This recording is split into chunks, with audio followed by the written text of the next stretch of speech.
Hello guys, আজ একটা জায়গায় ঘুরতে এসেছি, সেটা হচ্ছে আমার দাদা বাড়ি। তা দাদার ছেলের মেয়েকে মানে আমার নাতনিকে দেখতে এসেছিলাম। জানি বিকেল দেখে চলে যাব, আটকে দিয়েছিল। তা একদিকে কি বলবো, রাতের খাওয়া দিকে করেছে, তাই রাতের খাওয়াটা এখানে সেরে নিচ্ছি আজকে। আমাদের জন্য দুধ পোলাও করেছে আর খাসির মাংস, পায়েস করেছে, চাটনি করেছে। যাই হোক, রাতের খাওয়াটা এখানে সেরে ফেলি, কষ্টটা কমে গেল। বাড়ি যে আমার খুঁটি নাড়াতে হবে না।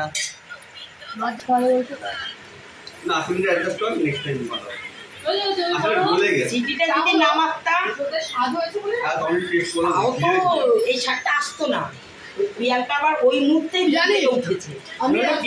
ঝোলটা একটু চাকু, তারপর ঝোলটা চাকলো, ঝালটা পোলাওটা মিষ্টি। এই পোলাওটা দেখছো, এটা দুধ পোলাও।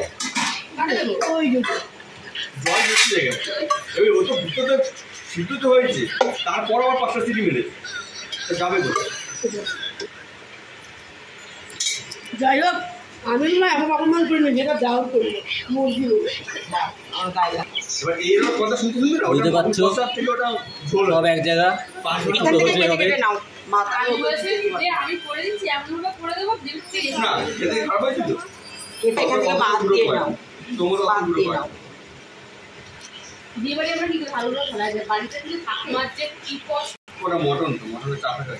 ছোট বই এখানে একটু নাও, কিচ্ছু হবে না, বাদ দিয়ে নাও।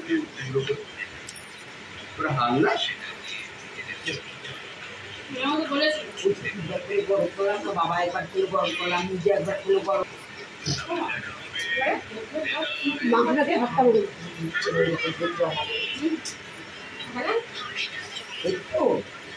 জমা রয়েছে। খাও, তুমি সাদা ভাত খাবা টক ডাল দিয়ে? হ্যাঁ, তুমি খেলে কোথায়?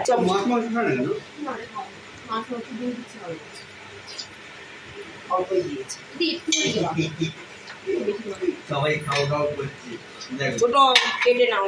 চাটনি দিও না, পায়েসটা ভালো হয়নি গো, কম হয়েছে।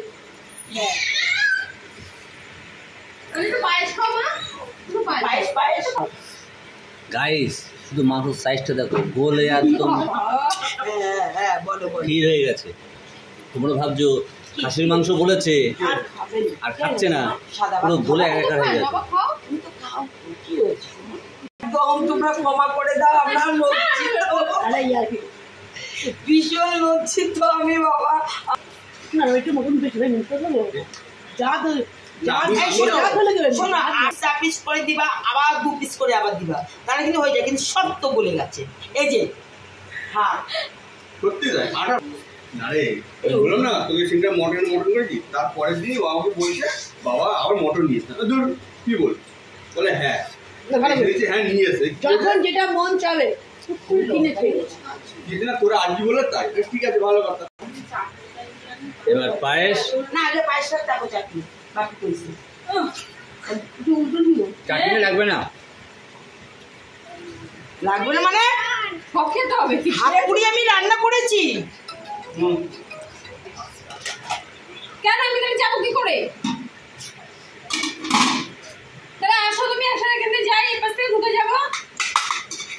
কার গাড়ি আছে, এসে নিয়ে চলে যাবে। আরে এই পাশ থেকে ভালো ভালোই পরের বারে আমি যদি জানতাম পোলাও মাংস হতো, তাহলে সকালবেলা থেকে না খেয়ে থাকতাম।